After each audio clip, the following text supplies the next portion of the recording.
Jeff, but sweet and hot. Whoop, Mr. Motorama Coffee Spot. Welcome to Fueled by Death Show. Hey, it's not just a podcast anymore.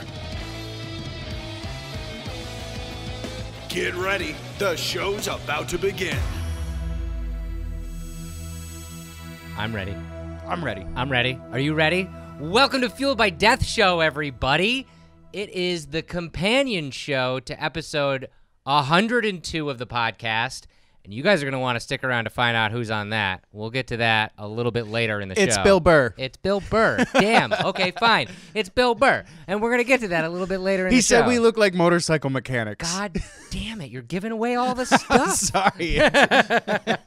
But it wouldn't be any other way if D-Man wasn't being a dick, because that's kind of what he is. Right, D-Man? I'm like a professional at it. You are a professional. I should make money doing it. You should. You should charge money. You should be a dick to people and then charge them money. I think that's what I do. I'm pretty sure that's what I do. Anyway, I am the incredible Jeff. And apparently I'm a dick. Says the amazing D-Man. What do you think the D stands for? If you guys want to follow us on social media, it's super easy. It's at the bottom of the screen throughout the entire show. I am at Jeff Wish Coffee. And I am at Death Wish Dustin. And if you have not taken a second out of your day to go up to a random stranger and ask them, have they followed at Real Christian Slater on Instagram, please go do that, or Christian Slater on Twitter, because we just love Christian Slater so darn much. You know, Christian Slater's more than just a social media account, Jeff. He is. He's an incredible movie star, and some of our favorite movies have him in it, and I think only the good movies have Christian Slater in it. That's true. That's true. And honestly, the one I wanted to talk about today real quick, I just recently rewatched it, and it totally holds up. Robin Hood, Prince of Thieves. I remember watching that as like a tiny little kid. Yeah. And thinking the whole time that Christian Slater should have been Robin Hood. Although, to his credit, Kevin Costner does a good job, but no one in that movie, not Kevin Costner, not Morgan Freeman, and definitely not Christian Slater, does a good job doing any sort of accent.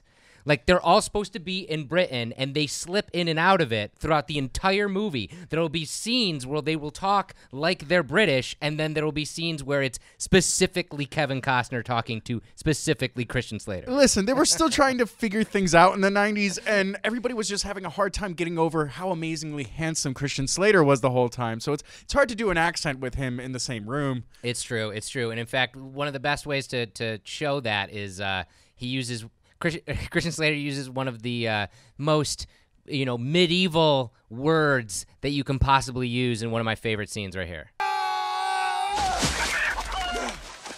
Fuck me, he cleared it.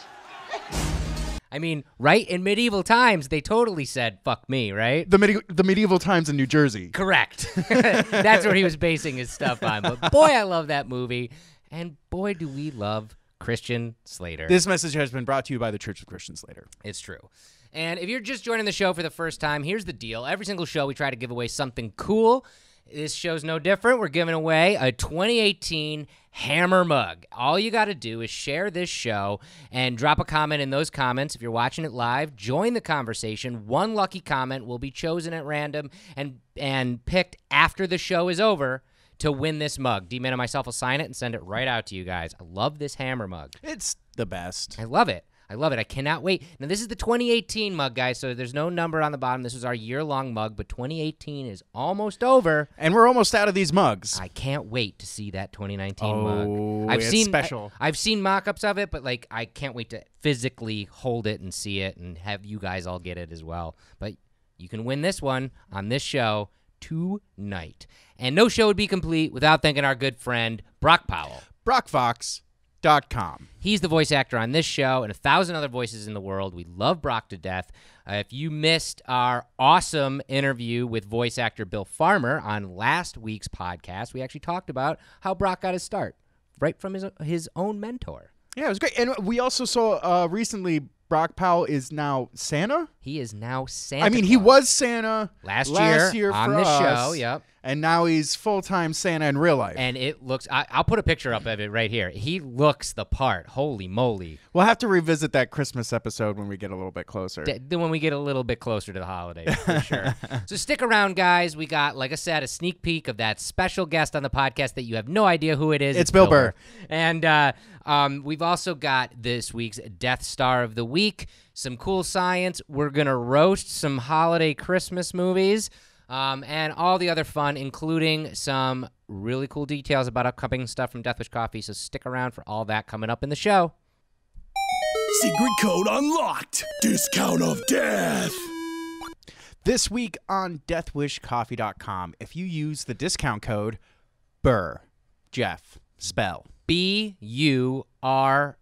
That's for Bill Burr. We had him on the show, if you didn't hear yet, and you'll get to hear more about that later. But if you use the discount code BURR right now, that will nail you 15% off of that CHEMEX bundle that we have up on deathwishcoffee.com. It's the best bundle. Comes with a coaster and shit. That new cork coaster is and you're already so getting cool. You're already getting a good deal on it anyways, and then an extra 15% thanks to good old Bill Burr because he's on our show this week. I mean, you guys have probably done a ton of shopping in the last week with all of the Black Friday, Cyber Monday, Super Saturday deals, all that kind of stuff. We were trying to just throw as much stuff as we could out at you just to get you your holiday shopping done. But here's another awesome thing. This would be great to give as a gift or give as a gift to yourself. Like CHEMEX bundle, guys. 15% off all week. And that will run until Wednesday, December 5th. Code word, Burr, because we had Bill Burr on the show. Science! Okay, D-Man. So science this week. Another twofer. Two different stories from space. One is touching on one that we talked about a lot, and one is brand new. That one that we talked about a lot, if you follow this show since its inception, one of the spacecrafts that we're really been monitoring ever since the beginning of the show is the Juno spacecraft that's been flying around Jupiter. It just made its 16th close flyby on October 29th, and we got some brand new images of that gas giant. Oh boy, I love this stuff. Yeah, and they are so cool. Now, you can view all of these images over at NASA.gov/Juno, and you can actually get all the mission parameters, see where it is in relationship to the planet. It's incredible. Juno was launched in 2011 and actually reached the planet in 2016. And like I said, once every 53 days, it does that close flyby over the planet, so we get some of these incredible photos. It's so crazy. It must be moving so quickly. So quickly. I mean, Jupiter's so huge, and it's going around it and around it and around it. That's so insane. Now, it gets to about 2,100 miles above the cloud tops, which is really close. Yeah, I think. Considering how Yeah. close we are to Jupiter right now, I mean, that's really close. And it's already yielded so much incredible data just from being out there for a couple years and flying by every 53 days. Most recently, it has confirmed the existence of what scientists are calling wave trains. They're giant waves of clouds that appear in the atmosphere of Jupiter, some 6 miles high and over 700 miles long. Giant waves of clouds? Giant waves of clouds. Now, what we believe... From what? Oh, you're about to tell me. What we believe has to do with the gravity interacting with the atmosphere. Same way our cloud systems kind of work. So that's what we believe. Now, as Juno continues to gather data, we're going to continue to be able to peel back these layers. When we first sent the Voyager spacecraft past Jupiter in the 70s is the first time we saw this. And we were like, what is that? And scientists were like, they look like waves of clouds. Now Juno is confirming that is exactly what they are. That's so weird. And it's really, really cool. So, I mean, you're going to get more of that. The last thing I wanted to tell you guys about Jupiter, which I think is really neat, is you can help NASA process all these raw images. All these raw images that you see in articles and stuff like that are directly from the satellite, they come back as raw data, black and white, huge photo files. If you guys are good at Photoshop or photo, manipulation, you can go to this website that I'm putting in the show right here, and you can actually download these files, process them, send them back to NASA, and they'll actually credit you on those photos, and those photos can be used in science journals and all sorts of other stuff. So what are you doing with these photos when you download them? Sometimes you're piecing them together to make them, a larger image, or sometimes you're at least cleaning them up, putting color. They're all black and white. Yeah, right. So you're putting color to them. You're basically taking the raw footage and making it something that looks nicer and is smaller and digestible for a blog or for your internet browser. It's so nice of NASA to have us do work for them for free. Hey, I mean, but if you love it, if it's something that you love. Yeah, and if you get photo credit for something like that, Why who not? knows? And NASA calls you up and said, hey, we like the work that you did. Exactly. Why not? I thought that was pretty cool. This next story is even cooler, and it's a little strange. The music of a Martian sunrise. Ooh. Now, a team of researchers used data sonification techniques from images of the Mars rover Opportunity to create the music. Angela Ruskin University's Dr. Domenico Vincenazza, I think I did all right. Yeah, sure. And Dr. Genevieve Williams of the University of Exeter created the piece of music by scanning a picture from left to right, pixel by pixel, and looking at the brightness and color information. They used these algorithms to assign each element a specific pitch and melody. So the quiet, slow harmonies of this are a consequence of the dark background, and the brighter, high-pitched sounds towards the middle of the piece were created by the sonification of the sun's bright disk. Now, So it's not literally sounds that the sunrise is making. It's an interpretation of photos that we have and how that would sound in certain frequencies. correct. And the idea of data sonification actually is helping lots of fields of science. There is a practical example of this that has been around forever, and it's the Geiger counter. The Geiger counter is what you use to measure radiation, and it's measuring those levels, but it brings them out as clicks. So when you hear more clicks, there's more radiation, and that is literally data sonification. And same thing goes with a metal detector. Exactly. Yeah. So this piece of music, which I'm going to play for you guys, is actually created from them assigning tones to the pixels in the sunrise from Mars. I'm just picturing it's going to be a Kenny G song. Be horrible. It's right here.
So it's pretty cool. Like, that's the sound of a Martian sunrise. Now, again, it's a different type of science. I mean, it's not, exact science, but it's interesting to put music towards, data and then kind of, create something like that. Dr. Vincenazza said, "We are absolutely thrilled about presenting this work about such a fascinating planet. Image sonification is a really flexible technique to explore science, and it can be used in several domains, from studying certain characteristics of planet surfaces and atmospheres to analyzing weather changes or detecting volcanic eruptions." How does that even work? So they're listening to it and they can, out of the sounds that are happening, they can kind of figure out what's going on? Yeah, it can give them a better, in the sense where you take data and you plug it into a graph. you're getting a visual representation of the data of the ones and zeros that you're getting. You know what I mean? Right. So this is just giving you an auditory representation. So by using more of our senses, we might be able to extrapolate more from the data that we're getting. So when are we going to get like the smelloscope? I know, right? That's been in science fiction since I was a kid, right? Like, what does Mars smell what like? does Mars smell like? Fun fact, they say that the center of the universe smells like raspberries. Really? That's what science says. I don't know. But Why? I don't know, but that's what they say. Because of the elements that are there, like the gases and the elements that are interacting at the center of the It universe. smells like raspberries. It smells like raspberries. I heard gangrene smells like almonds. This is quickly getting off the rails.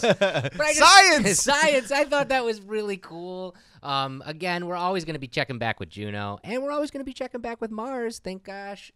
InSight landed safely, and we'll be getting a lot of data from that as well. So happy science, everybody. Good, good. It is a fully operational Death Star of the week.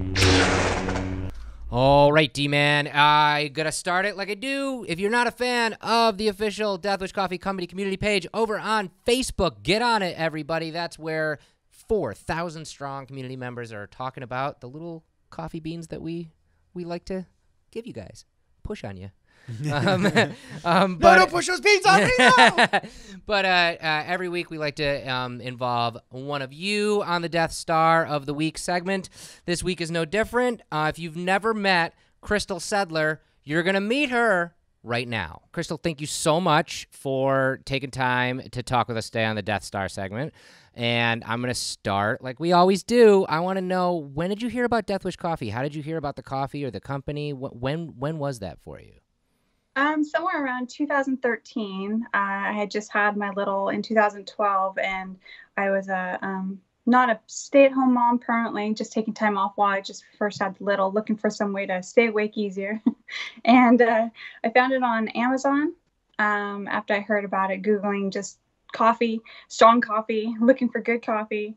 And then in, 2013, yeah. And so we ordered a package off Amazon of the regular stuff and tried it, and it was really, really good. And then in 2016, I think it was, when the Super Bowl ad for the Odin Force came out, Yeah. oh, I had to try it. I had to try it. And I just absolutely fell in love with Odin Force. I love Odin Force so much now.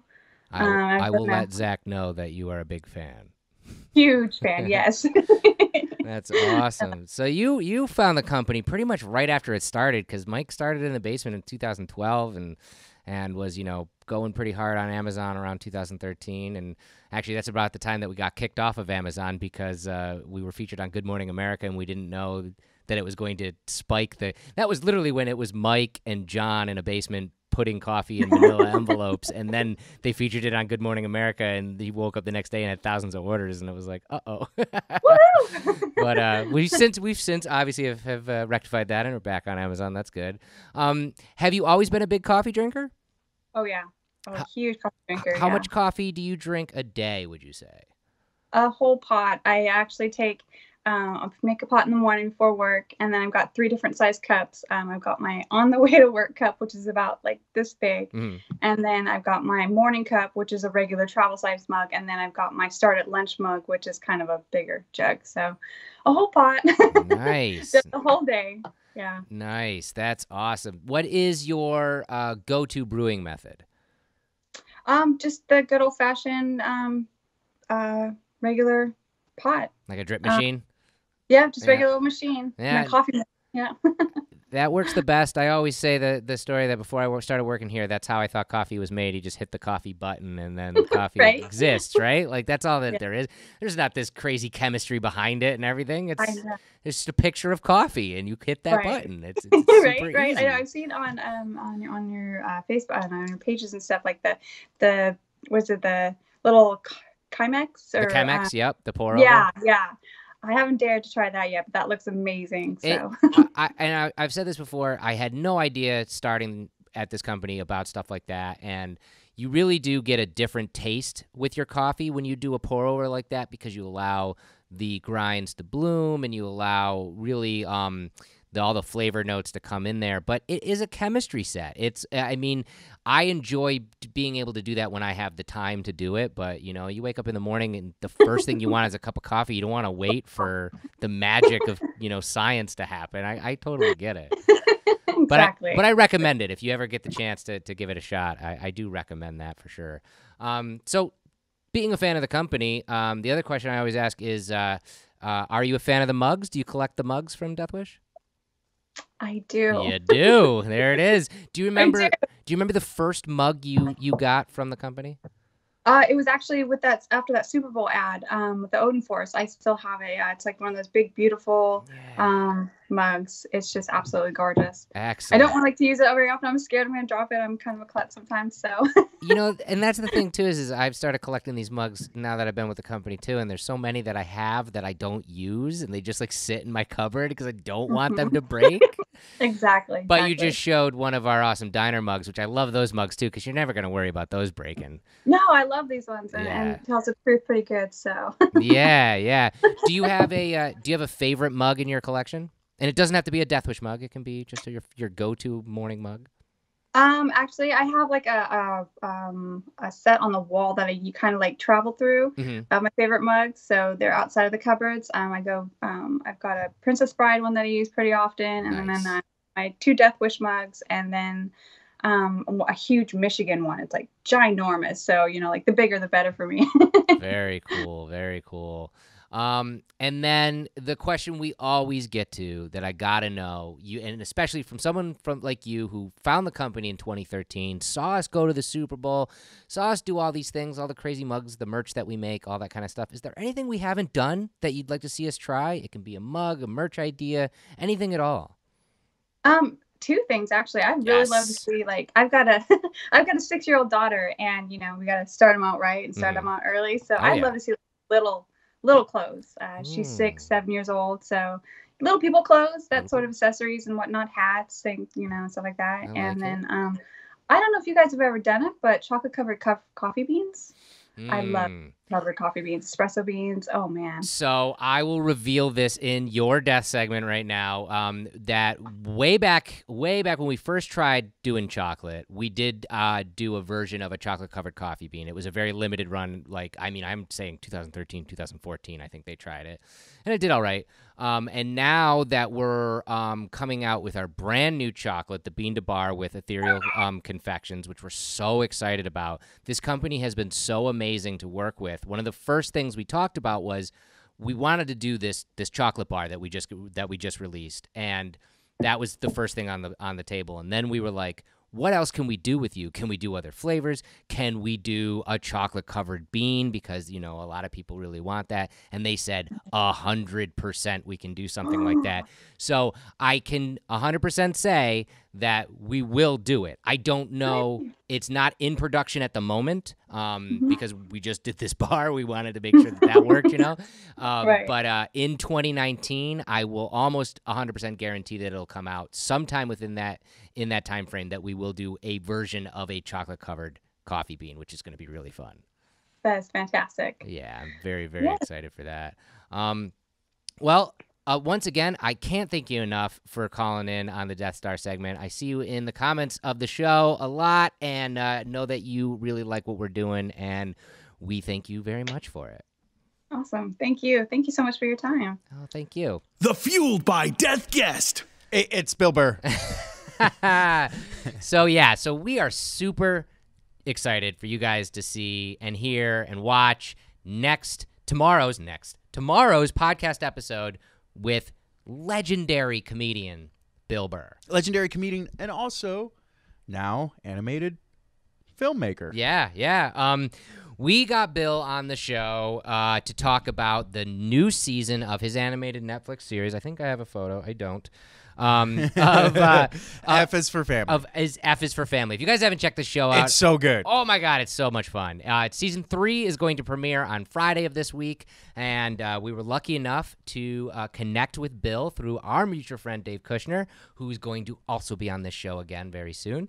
And we talk about the inception of the show. We talk about what it's like to, tour the world as a comedian. He's got a European tour coming up. We have a great conversation with Bill. It was really, really cool to talk with someone like Bill, he's been a comedian, working comedian since the early 90s and has seen the entire industry change. And he's just been even keeled, like, I am Bill Burr, and that's all I'm going to be. And not only that, he's like one of the biggest podcasters and one of the first on the podcasting train. So to be able to talk to him as podcasters is a complete honor for us. And we're going to show you a little sneak peek of that right here. You don't understand like how big Guns N' Roses was to me. Yeah. And Steven Adler was my favorite drummer of the 80s.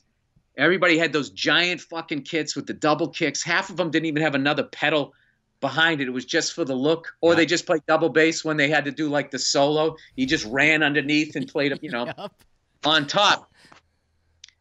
But these guys were the guys. Like I was like the first guy in my group of friends that were like, you got to check out this band. Like one of my big credits in my early adulthood was, dude, Burr was listening to these guys in '87, because it didn't come out until '88. And that was like, that was an IMDb credit for me. Yes. And I used to jam all the time in my parents' basement, and we used to play Highway to Hell. And we used to play Guns N' Roses stuff. We used to play Welcome to the Jungle. We played My Michelle, Mr. Brownstone, and all that. I remember one of my brothers would be standing here playing guitar. My other brother would be standing there playing bass.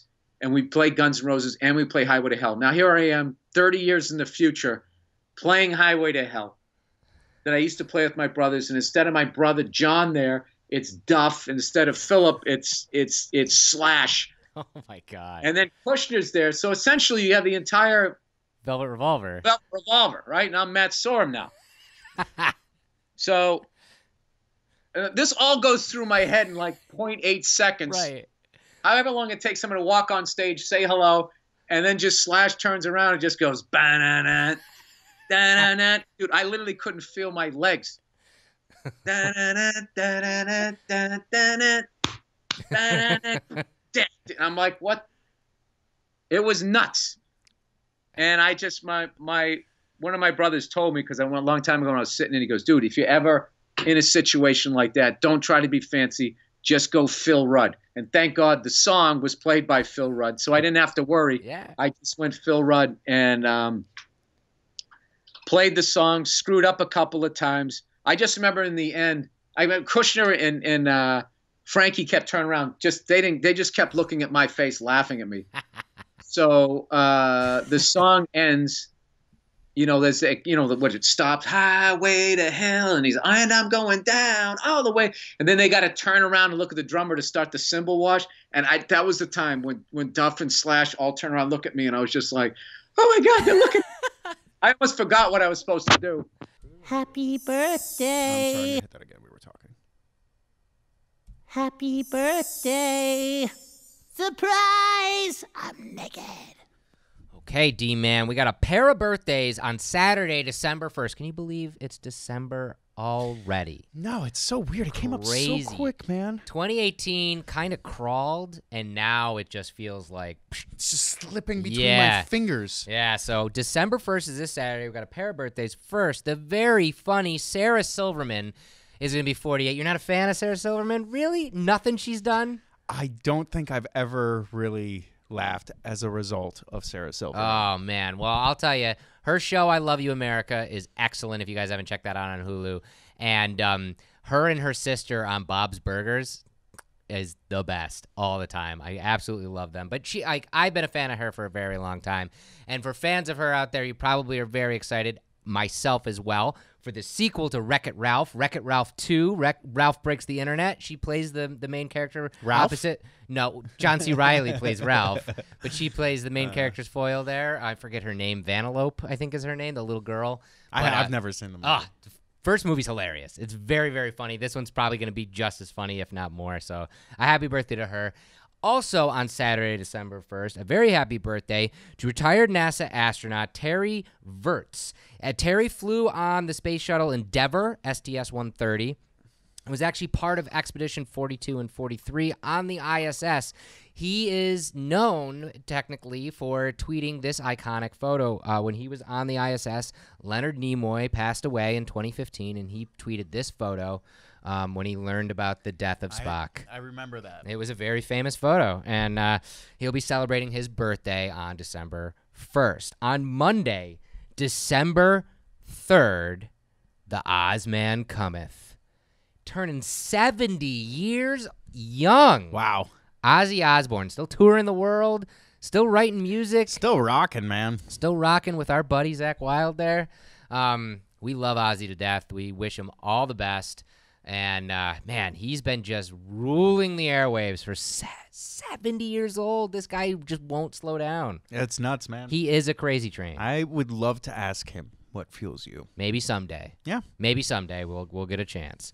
On Tuesday, December 4th, iconic actor Jeff Bridges turned 69, right on the heels of Ozzy there. Jeff Bridges, you know him from everything. From The dude. The dude, obviously, but Tron and... Nobody liked Tron, Jeff. Really? You didn't like Tron? No, it wasn't good, dude. I mean, I like the original. There, thank you. Yeah, the original was Okay. great, but That Jeff Bridges wasn't in it, was he? Yeah, he was the original dude. Oh, really? Yeah. Yeah, so you did like it. But yes, he is the dude, everybody. The iconic dude from The Big Lebowski, one of the greatest movies ever made. Fun little story, when Dustin and I went out to L.A., we stayed with Brock Powell, the voice of this show and this podcast. We love Brock to death for putting up with us for a week. The first night we were there, we walked down the street from his house and went to their local grocery store, Ralph's. Yep. And what was the first thing he said to us? He's like, "This is where he was drinking the milk." Yep. And it's like, "Oh my God, We're here! We did it. We finally made it. Yeah, it was. It's pretty great. But happy birthday to Jeff. Everything he does, I love. Everything. It's such a good actor. So good. Such a good actor.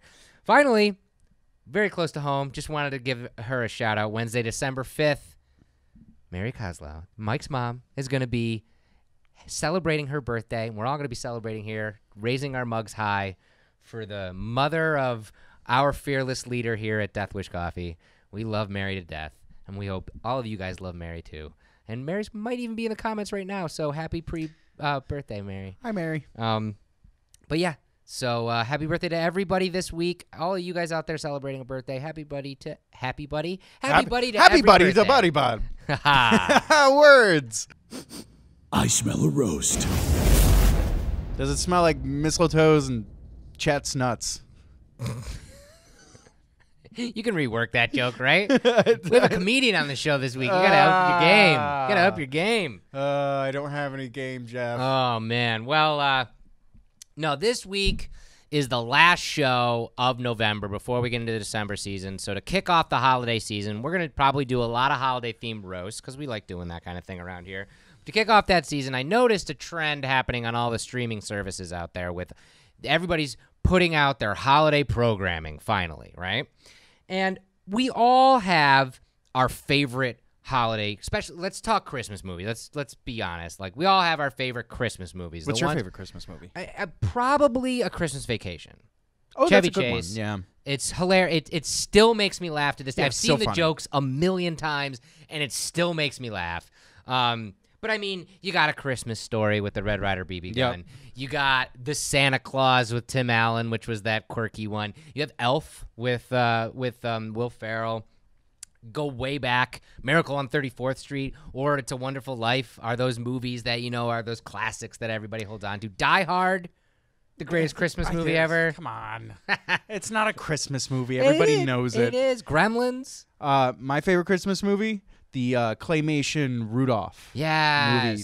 For some reason, I don't know, it hit me With the Bumble. It hit me as a kid so hard that he was like being left out the whole time, and I Yeah. was like, "Oh my God, that's me." And those That's claymation me. movies are great. They did the Frosty the Snowman one too. Yep. They did also another Rudolph, the Rudolph Shiny New Year one. It's incredible work. I love it when my favorite shows do like Christmas specials though. Like You're thinking of Always Sunny. When they it's did so good. And they do a little claymation thing too. It was there. pretty epic when they did that. But recently, like I said, guys, streaming services, then like the Hallmark Channel and all this kind of stuff are coming out with their holiday programming, and it starts on Thanksgiving, basically. And it's a bunch of shit. It really is. If you go to Netflix and type in Christmas, you'll get like a whole list that looks like this that I got up here. And What is it? Yeah. Okay. So first and foremost, Netflix is going all in. Christmas wedding planner. Christmas. Netflix is going all in on Christmas this year with their Christmas Chronicles movie. Ooh, you can't fight Christmas, Jeff. Which Christmas Chronicles is starring Kurt Russell as Santa Claus, and they're trying to do a whole holiday episode, all themed, a whole movie. I don't know anything about it other than I've seen the trailers for it. And Pass. Yeah, it looks like I'll pass on it. But there's some ones that have existed out there for a little bit that I thought would be fun to roast, and I haven't told Dustin about any of these. First up, Christmas Inheritance. First of all, I don't know why you'd want to click on it. That's not like A Christmas Story or Christmas Puppy or even Christmas Wedding Planner. At least sounds like there's something happening. Are you inheriting Christmas? Does Christmas belong to you now? I don't get it. I don't. Yeah. No. I'm picturing somebody who gets rich right on Christmas and then just I don't know, decides to buy a bunch of stuff, but then he finds out how shallow he is, and then he decides to get more charitable about it. So here's the flavor text straight from Netflix. This daddy's girl grew up spoiled and stylish in the big city, but a trip to a small town showed her life's true gifts. To inherit her father's company, socialite Ellen must first visit his small hometown, where she learns the value of hard work and helping others. And there's two specific images for this one and this one, and I don't understand it. Both guys don't trust her at all, and the one guy definitely can't get off the phone long enough to be bothered to be on the movie poster. I don't understand it. Dude, put your phone down. We're taking the fucking picture. My favorite review that I found on Metacritic was from Cosmopolitan. If you get through this sober, then you deserve a medal. Fair enough. But it has a 50% score on Rotten Tomatoes. How? Yeah, that's the critic score. It has a 32% audience score. But yeah. Even still. Yeah. How does something like that not get like 13%? Christmas Inheritance. It's just I wouldn't be scrolling through and going, you know what I think it is? Click. The kind of idiot who would actually click on that movie is probably the kind of idiot who might enjoy it a little bit. That's my theory. Sound off in the comments. No, we're just kidding. I'm not kidding.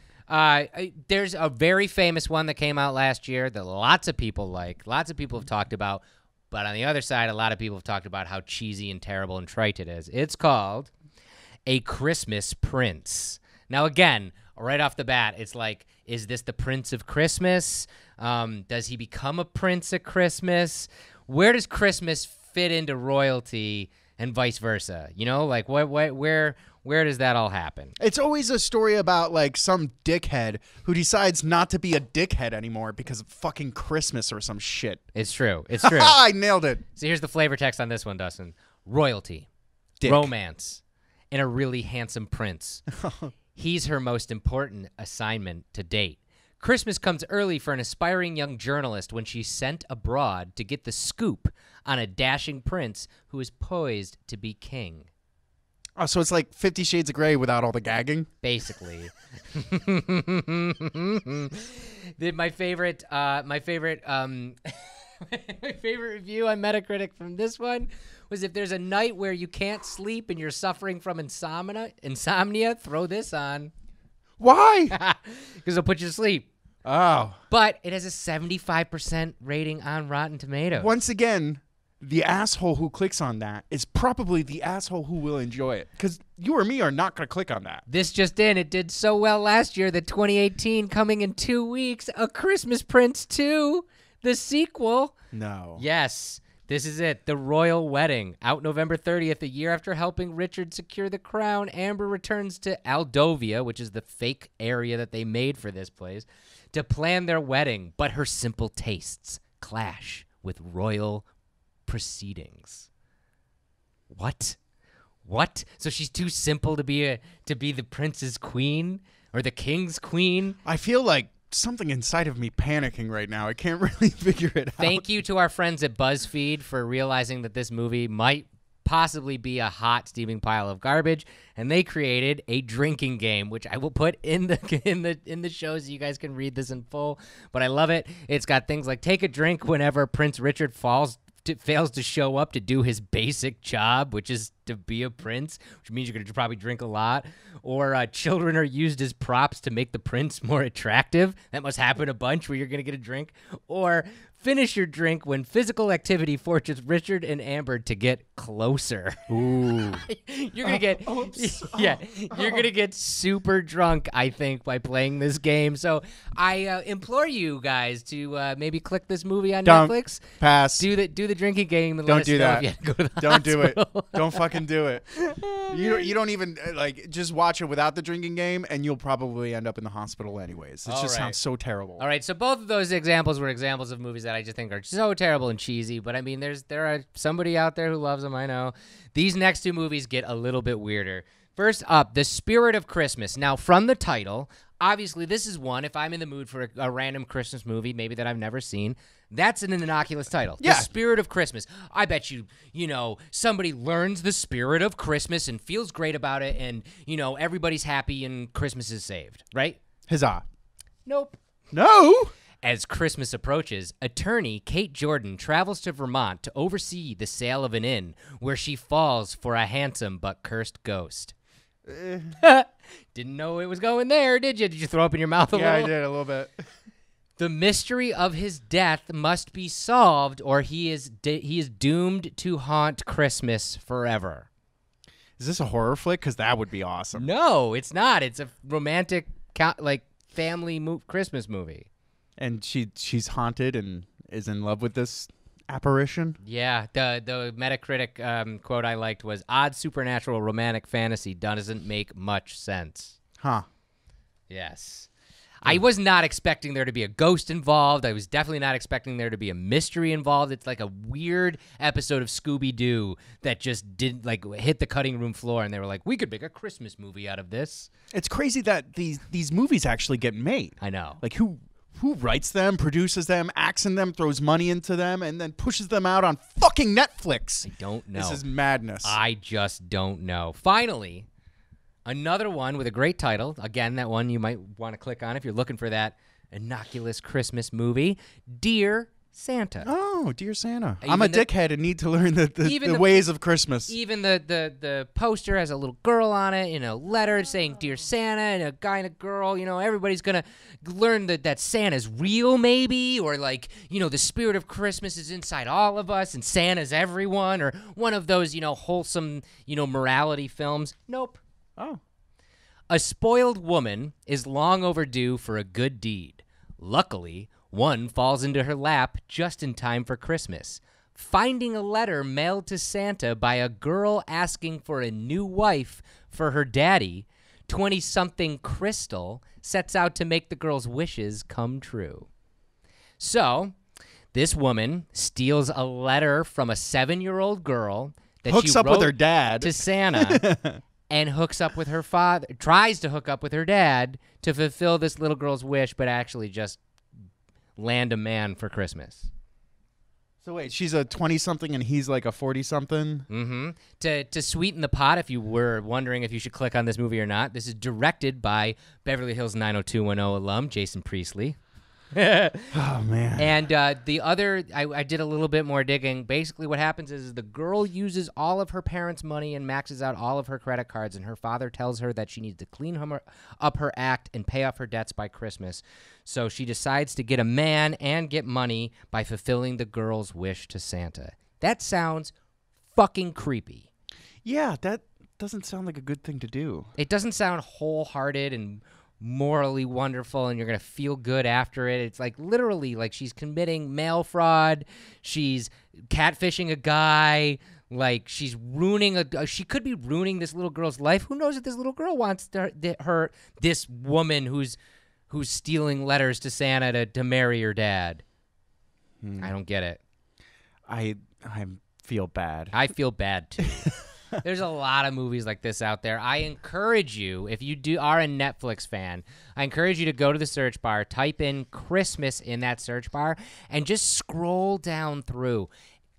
Just hover over some of the movies because these flavor texts come up as you hover over them. I had me in tears, some of these, and I just picked my 4 favorites, but incredible, incredible stuff.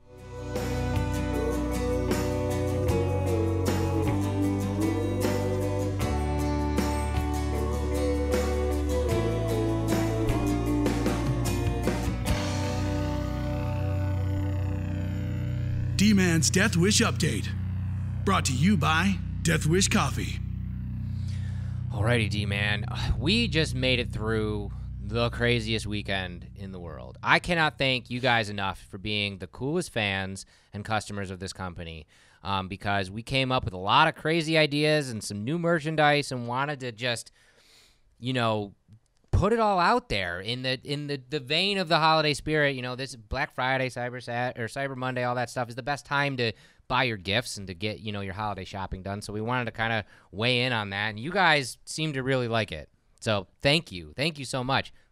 But we're not done yet. Also, don't forget to share what you're watching right here, and you could possibly win this mug. It's true. It is true. One lucky comment at the end of the show will be picked, and we'll send you out a free mug.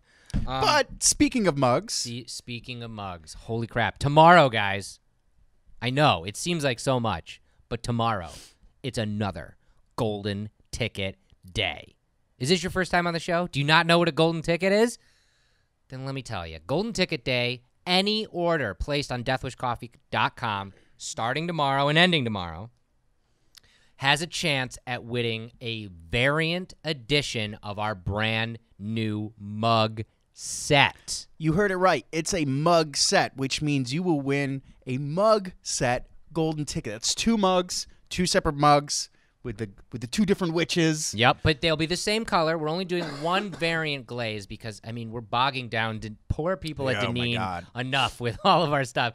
So you're going to get a variant edition of the set. Both of them will be the same color, but one of them, Frau Perchta, is our holiday mug set, and it is this, I believe, Germanic folklore where this witch will appear to good children during the holidays and reward them with silver dollars if they've been good, and she will look very nice and like an angel almost. And that's one of the mugs. And the other mug is, if you've been a bad child, she will literally come and terrify you, rip out your guts, and stuff you full of hay and rocks. Because that's what we're about at Death Wish Coffee. Yes. So every single order will have a chance to win a golden ticket set tomorrow. And if that's not all, every single order that's made on deathwishcoffee.com tomorrow will receive a free patch. And that's where it gets fun, because the patches we split right down the middle. So there are, I don't even know how many, lots of the one medallion and lots of the other. So at random, you will get a free patch. So you might get the good witch, you might get the bad witch. It's like Pokemon.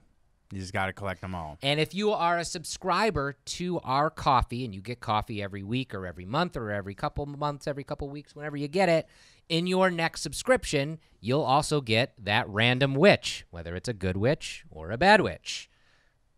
It's pretty great. Golden Ticket Day. And you guys know, if tomorrow's Golden Ticket Day, it's right around the corner. That means the real mug release is right around the corner, and that's going to happen soon. And the day before the real mug release, if you're a coffee subscriber, you get early access. So it's the perfect time to start that subscription or to get back on it if you got off of it.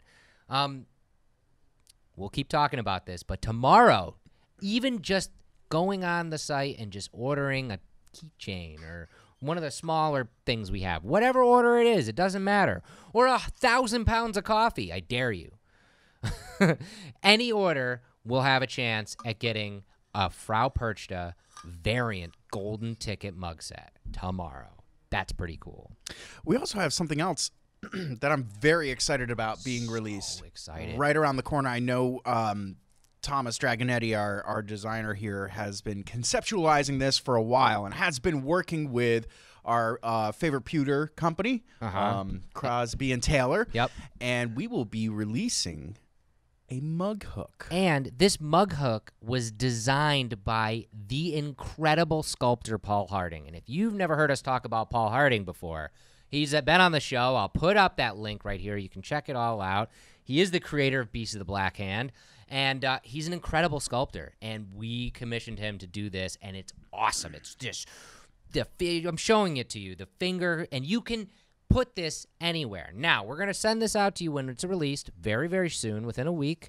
We're going to send this out to you with instructions on, it'll come with screws and instructions on how to hang it. I just want to let you guys know, when you purchase this and then you get it, you either follow those instructions or you don't. It's out of our hands at that point. If you try to screw this into drywall and then hang your favorite mug on it and it falls out, shame on you. Sorry. Make sure you anchor the mug hook. But what's cool is it can hang on a wall. You can put it under a table. It can be like a purse hook. You can see the bars and stuff like that. Or you can use it as a key ring hook or, like a coat hook, anything. Put your hats on it. It's awesome. And we'll be selling those real soon. We're really, really, really excited about those guys. I imagine they'll go really quick, too, because, since it's a new product, it's hard to tell how many we actually need. So we usually undershoot it just to see how it goes. So if this is something that you're interested in, I would get on it right away just because we might just completely sell out very quickly. And the other side of that is if you guys get on it right away and show that you really like it and it's something that you really like, then we're going to do more, I think. Yeah. I think it'll be one of those if it's something that you all really enjoy, we'll make some more of them. But we only made 5,000 hooks, and there's more than 5,000 mugs out there. So I'm sure they will go very, very quickly. Yes. So right around the corner, guys. Can't wait. But as the holiday season rolls around, obviously we're going to have a couple other surprises up our sleeve. I know. It's crazy. Yeah. There's a lot coming out. But I just got to tell you guys, ride it out with us, because all the cool stuff that we're throwing at you throughout the end of 2018, you ain't seen nothing yet for 2019. And that's the show, everybody. Thank you so, so much for tuning in, for sharing, for watching, for commenting. One last time, like I said, as soon as we sign off, we're going to pick a lucky comment in those comments to win this 2018 Hammer mug. D-Man and myself will sign it, send it right out to you guys. If you want to follow D-Man and myself on social media, it's really easy. It's been down there the whole time. I am at Jeff Wish Coffee. And I am at Death Wish Dustin. And don't forget, tomorrow, our brand new podcast, episode 102, with comedian Bill Burr. Guys, Bill Burr. Guys, I can't wait for you guys to see and listen to this episode. We had an incredible conversation with him, and it was really cool to talk to him. I'm such a big fan. Same here. It was so cool to talk to him, and I hope you guys enjoy it too. And we'll be back next week with a brand new show. Cheers. Hey, cheers is mine.